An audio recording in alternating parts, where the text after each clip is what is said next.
Hello and welcome back to another of my crazy electronics videos. Today, like my favourite day, is PCBWay delivery day. So thank you very much to PCBWay for delivering this PCB from me submitting the Gerber files to getting it delivered. Only took 15 days, which by any measure is extremely quick. So let's have a look what we've got. So we have some bare boards here, which is great, but I'm not really interested in those. I'm actually interested in the assembled board. Let's put the box out of the way. Let's get this unwrapped and take a look. I've already snipped open the anti-static bag, but I haven't looked inside to see what we have. So when I get things like this, it's always like Christmas for me. And a little bit apprehensive too. I'm not entirely sure whether or not this is going to work. This is a much more complicated and much larger board than the previous surface mount board that I sent off. The previous surface mount board was actually just pretty much a very simple user port interface. This one is a full video generation layer. This one is BombJack version 8 vectors. What this layer will hopefully do is that it will give me two screens of run length encoded displays, or two separate run length encoded screens. These run length encoded screens basically have a pair of a pixel color followed by the number of times that pixel is displayed, and it renders that screen for all of the scan lines on the screen. Now what this does is that it allows me to send run length encoded data for filled vectors, and this will enable me to calculate three-dimensional filled vector images on the Commodore 64 a lot quicker, and then just send them to this board for rendering rather than trying to do all of the rendering myself on the Commodore 64. The Commodore 64 does a whole bunch of calculation, and actually the calculation is, relatively quick. So let's have a quick electronic test of this board just to make sure that the continuity is all good. Let's make sure that there we go. Okie dokie, so there should be continuity for these RAM ICs, of course. There should be ground plane continuity for all of the bottom left pins, and also for these surface mount chips. There we go. And let's just double check the bottom left of this one. That sounds like there is, it's just that probably I'm not connecting to it. Well, there we are. The tip of these is a bit more sensitive than the side. Let's just double check a couple more. I have to try and remember which way around these are now. Because the board is extremely small, I'm finding it relatively difficult to actually figure out which ones are which. All of these are upside down. They're pointing the wrong, well, they're pointing towards me. So that should be the bottom left, because the identifier is up here. So there we go. Yes, it is. There we go. And then that should be the bottom left there. Okay, cool. And there shouldn't be continuity anywhere else, so there shouldn't be any continuity between what should be plus 5 volts and the ground here. No, there isn't. And if I do this, there should be continuity just on plus 5 volts. So I think that there's no shorts or anything like that. So let's have a quick closer look at this board under magnification, just to make sure that everything is good. I'm going to use this anti-static bag, just to be completely on the safe side. The Bomb Jack version 8 vectors, and I can have a quick little squiz around and have a look, just to make sure everything looks okay. And it, to be honest, it does. Everything does look great. PCBWay do an incredibly neat job.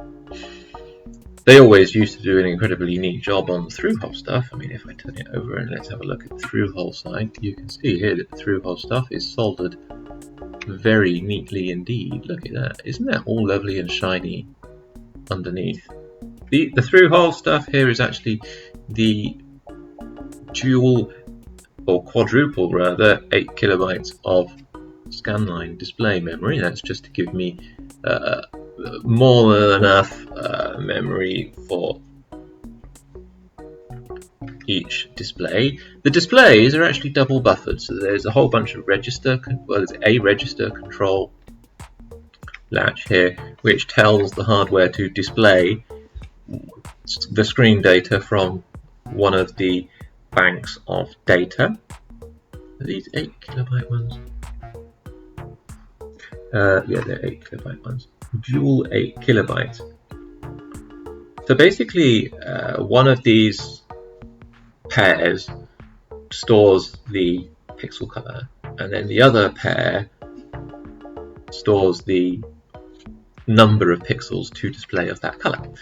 And so that means that I can read 16 bits of pixel data per clock and then output those clocks on the scan line as the video display layer needs them.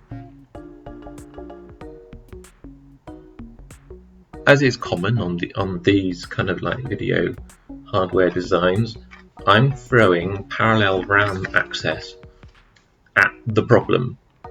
And this actually means that we actually have quite a decent memory bandwidth rate for the display hardware, considering the ancient, relatively speaking, hardware that we are using.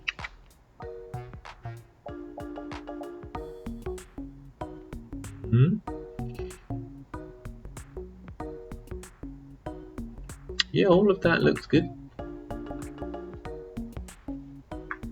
Okay, so I think that all looks very nice. I don't see any problems at all. I can see all of the decoupling capacitors, these little tiny things here. Look, the SDC capacitors. Look how tiny they are compared to my forefinger. That is ridiculous, isn't it? Fantastic. These are larger decoupling capacitors because it's for the larger through-hole components.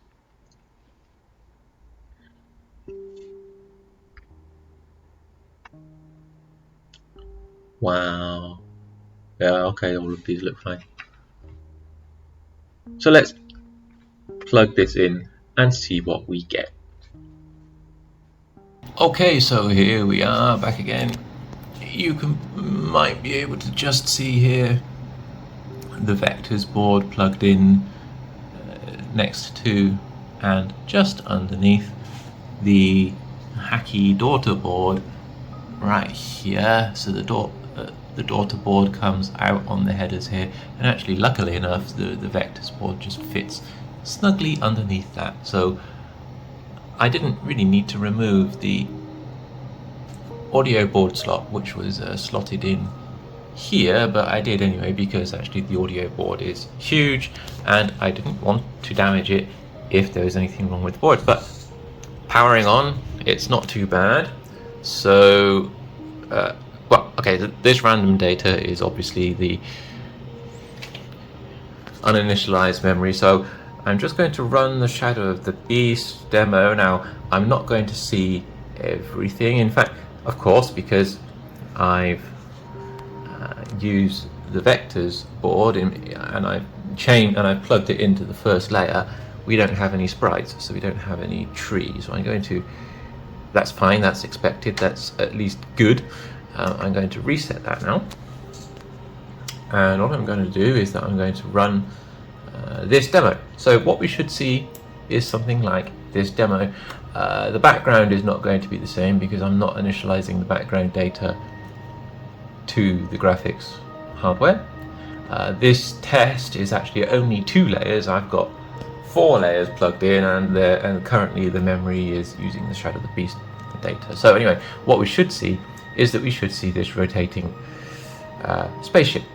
This spaceship is actually from the old game Elite, and we should see it on the Commodore 64. So let's run the code.